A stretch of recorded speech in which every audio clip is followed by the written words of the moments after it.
Hi there, and welcome to this day in history for July 2nd. July 2nd is the 183rd day of the year in the Gregorian calendar, 184th in leap years, with 182 days remaining to the end of the year. This day is the midpoint of a common year because there are 182 days before and 182 days after it in common years, and 183 before and 182 after in leap years. The exact time of the middle of the year is at noon and falls on the same day of the week as New Year's Day in common years.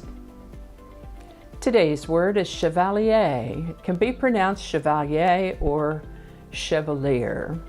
Chevalier is a noun that means a chivalrous man, one having qualities of courtesy, honor, bravery, gallantry, etc.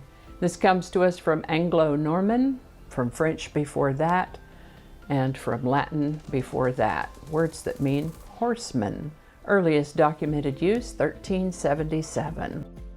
And with that, we're going to start on this day in 1679 when Daniel Greysolon Sieir du Lhut first reached Lake Superior, about where the city that bears his name, Duluth, now lies. 1698, a man named Thomas Savery patented the first steam engine on July 2nd. On July 2nd, 1776, the Continental Congress adopted a resolution severing ties with the Kingdom of Great Britain, although the wording of the formal Declaration of Independence was not published until July 4th. On July 2nd, 1881, Charles Guiteau shot and fatally wounded U.S. President James Garfield, who ultimately died of complications from his wounds later in the year. This is the birthday of German-born Swiss poet, novelist, and painter Hermann Hesse, born July 2nd, 1877. His best-known works include the books Endymion, Steppenwolf, Siddhartha, and The Glass Bead Game, each of which explores an individual's search for authenticity, self-knowledge, and spirituality. In 1946, he received the Nobel Prize in Literature. I've read Siddhartha and highly recommend it, by the way. Hermann Hesse lived to the age of 85. The U.S. Congress passed the Sherman Antitrust Act on July 2, 1890. This was an act that sought to prevent artificial raising of prices by restriction of trade or supply, to preserve a competitive marketplace, and to protect consumers from abuse. British-Italian engineer Guglielmo Marconi obtained a patent for radio in London on July 2, 1897. The first Zepplin flight took place in Germany on July 2, 1900. This is the birthday of civil rights activist, lawyer, and Supreme Court Justice Thurgood Marshall, born July 2, 1908. He was the chief attorney for the plaintiff in the landmark case of Brown versus Board of Education, that case in 1954, and he was the first African American appointed to the Supreme Court in 1967. This is the birthday of Italian-French fashion designer Pierre Cardin, born July 2, 1922. He lived to the age of 98. This is the birthday of World War II veteran and civil rights activist Medgar Evers, born July 2, 1925. He was working to overturn the segregation at the University of Mississippi, end segregation of public facilities, and expand opportunities for African Americans, including the enforcement of voting rights, when he was assassinated by Byron Della Beckwith in 1963. Medgar Evers was 37 at the time of his death. This is the birthday of Filipino politician Imelda Marcos, born July 2, 1929.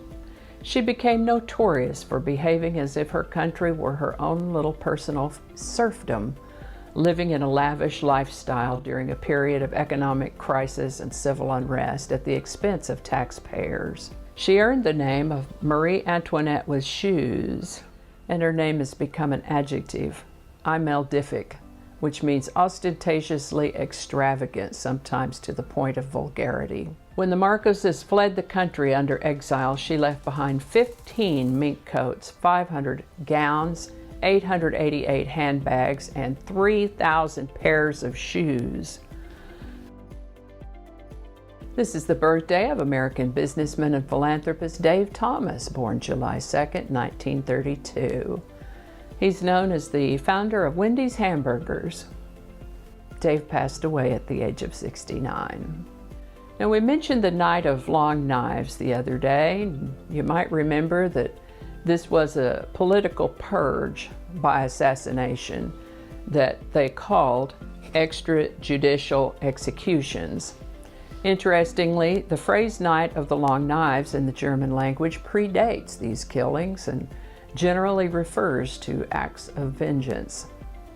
At least 85 people died in this purge, although the death toll is more likely to have been in the hundreds. In addition, more than 1,000 perceived opponents were arrested. All that to say that the Night of the Long Knives ended on July 2nd, 1934, with the death of Ernest Röhm, who was perceived as a potential rival to Hitler. Amelia Earhart and her navigator Fred Noonan were last heard from on July 2nd, 1934, as they flew over the Pacific Ocean in an attempt to make the first equatorial around the world flight. This is the birthday of American race driver and sportscaster Richard Petty, born July 2nd, 1937.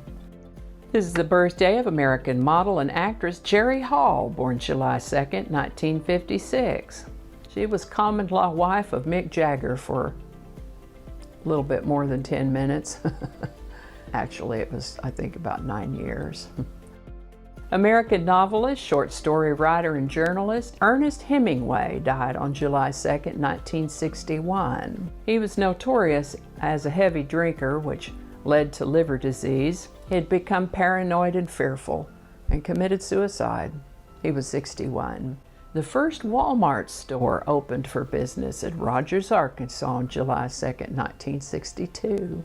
On July 2nd, 1964, President Lyndon Johnson signed the Civil Rights Act of 1964. This was a civil rights and labor law that outlaws discrimination based on race, color, religion, sex, or national origin. France conducted its first nuclear weapons test in the Pacific on July 2nd, 1966. Southern California truck driver Larry Walters became airborne with the help of a lawn chair and 42 helium-filled weather balloons on this date in 1982. Men in Black premiered in theaters on July 2nd, 1997. Today's song is Strangers in the Night by Frank Sinatra, #1 on July 2nd, 1966. Strangers in the Night was composed by Bert Kaempfert with English lyrics by Charles Singleton and Eddie Snider. This song was originally given to Greek actress and singer Melina Mercouri to sing, but she felt the song would be better suited to be sung by a male voice, so she passed on it and Frank Sinatra sang it. Several points of trivia about Strangers in the Night. There have been claims by several other people that either they wrote the song or that it was based on their previous work. Royalties were held up for a while until it could get through the courts. In 1968, CBS television executive Fred Silverman was listening to this song on his way to a development meeting for a Saturday morning cartoon show. Upon hearing the part of the song where Frank ad-libs doobie-doobie-doo, Fred was inspired to name one of the characters and the show itself, Scooby-Doo. And finally, for as beautiful a job as Frank Sinatra did singing this song, he really didn't like it at all, despised it. I'm glad he didn't let that get in the way of him singing it, though. It gave him his first #1 hit in 11 years. Strangers in the Night was recorded in April of 1966 and hit #1 on July 2nd, 1966. Link in the description.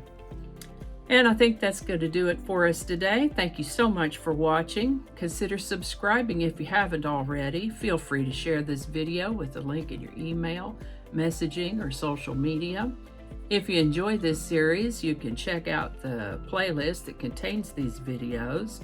I'll put a link to that in the description. That description lives on YouTube, so for other platforms, I'll include a link to my blog page that is called No Really. You can also find me on Rumble, Parler, BitChute, and Getter. All those links in that description. Alrighty, that's all I can think of right now. Thanks again, and I'll see you next time.